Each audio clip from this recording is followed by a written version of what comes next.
sit down, please feel free to do so. I am pumped to be here, seriously. You know, I gotta tell you, I like speaking to the non-choir. I like speaking to the non-gunnies, but sometimes it just kind of warms the cockles of my soul to be amongst like-minded people. So thank you guys so much for coming today and taking it. It amazes me that there are this many people here on a weekday. That says volumes to your legislators. Well, I want to tell you, I've had a lot of people ask me why I'm here today, and the primary reason is because it's personal. It's personal for me. I didn't grow up in a house with guns, and some of you have heard me speak before and talk about this, and my apologies to you if I bore you with this story yet again. But I did grow up in a house where my father was an expert on the founding of the country, so I knew what the Second Amendment was for. I knew what it was all about. When I was 21, a friend of mine gave me a gun, taught me how to use it, and I carried it in my purse for many years. Several years ago, in fact, it's hard to imagine now, it's been a couple of decades ago, my parents and I went to a local cafeteria. It was a bright, sunny day, crowded place. We weren't in some dark alley where we weren't supposed to be. We were sitting and enjoying having lunch with a manager of the cafeteria, a dear friend of mine, when all of a sudden, a madman crashed his truck through the window, all the way through the window, ran it into the restaurant, knocked over a number of the tables. I began to raise up and started to go help the people that he had knocked over. The truck was maybe, I don't know, 15, 18 feet from me. But then we heard gunshots. My father and I immediately got down on the floor, put the table up in front of us. My mother got down behind us. Now remember, this was 2 decades ago. These mass shootings that we're seeing now weren't occurring back then. So I was looking for an explanation. I was waiting for the guy to say something like, all right, everybody put your wallets on the tables. After that, I thought, well, maybe it's a hit. Maybe somebody important's in here. But he just kept shooting. I couldn't see him initially. He was on the other side of the truck. But about 45 seconds passed as he worked his way around the front of the truck, and I was able to visually see him take aim, pull the trigger, go to the next person, take aim, pull the trigger, go to the next person about this fast, take aim, and pull the trigger. 45 seconds to figure out that this guy was just there to kill people. It was not the first thing that came to mind. And I've got to tell you, 45 seconds is an eternity. Well, I thought, I've got him. I've got this guy. Now realize at this point, almost everybody in the restaurant is down. He was standing up. He was maybe 15 feet from me, and I've hit much smaller targets at much greater distances. And I reached for my purse, which was on the floor next to me. I had a place to prop my arm where the table was upturned.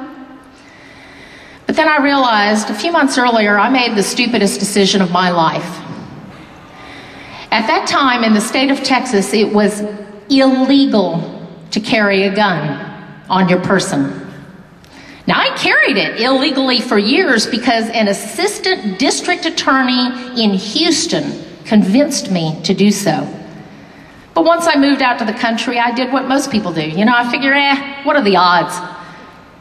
You know, if I need a gun, it's going to be if my car breaks down on a back Texas road somewhere. It's sure as heck not going to be in a crowded place in the middle of the day. So my gun was 100 yards away, completely useless to me. I remember looking at my purse thinking, great, what do I do now? Throw my purse at him? You can't go up against a guy with a firearm with your butter knife. It doesn't work. At that point, my dad took my attention. He was next to me and he said, come on, or he said, I've got to do something, I've got to do something. He's going to kill everybody in here.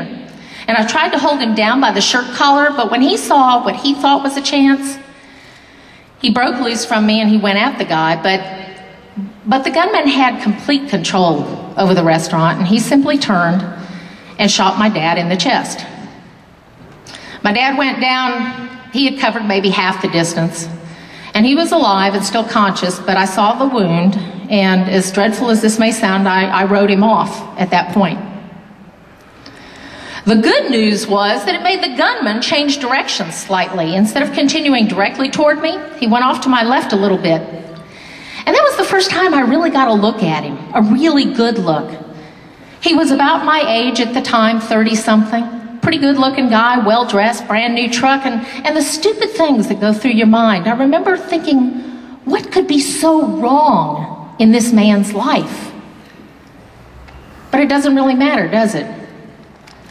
You can analyze it all day long, but the fact of the matter is, evil exists. The other side would like you to talk him out of it. Evil exists. Shortly after that, I heard a window break at the back of the restaurant, and I thought, oh God, here comes another one. But then I saw people actually getting out of the restaurant that way. So I looked up over the top of my upturned table, and when I saw the guys back to me, I reached around, I grabbed my mother by the shirt collar, I said, come on, we gotta run, we gotta get out of here, and my feet grew wings. I was one of the only people from that front area to make it out that back window. We were kind of cornered up there.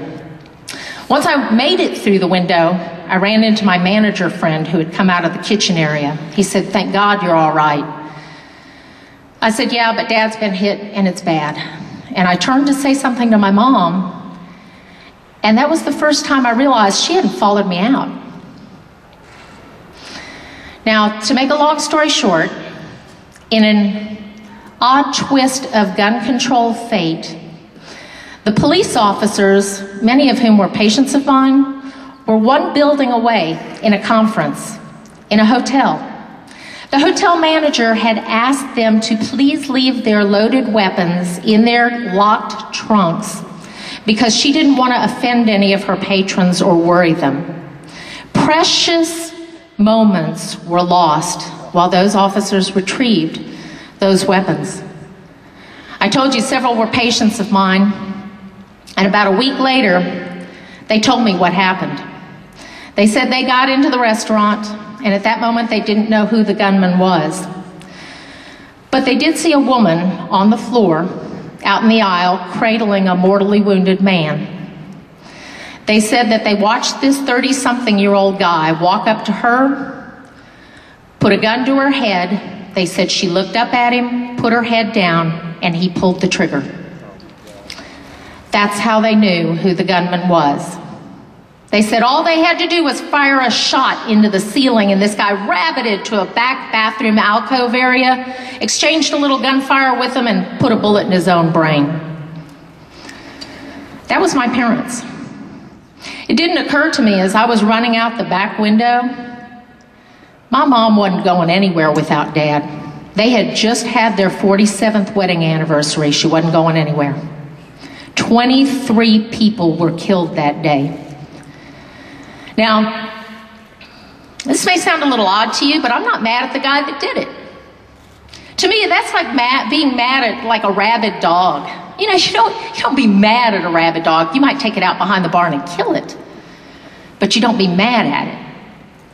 But I said, and if you don't believe me, you can check the papers.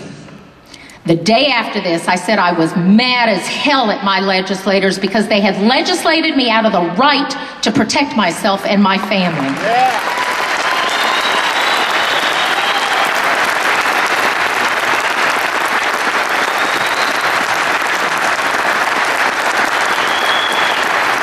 Now, no. Thank you, but you know, the funny thing is, then I became one. I was a legislator in Texas for 12 years and recently retired. Since that time, every state in the country has gotten concealed carry except for Illinois. Aren't y'all proud? Yeah. It's embarrassing, isn't it? Yeah.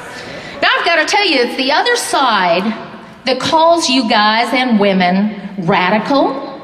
They call you extremists. They call you discriminatory. They call you racist. Now think about this. Now I've been all over the country. I've been to May issue states. Y'all are mostly familiar with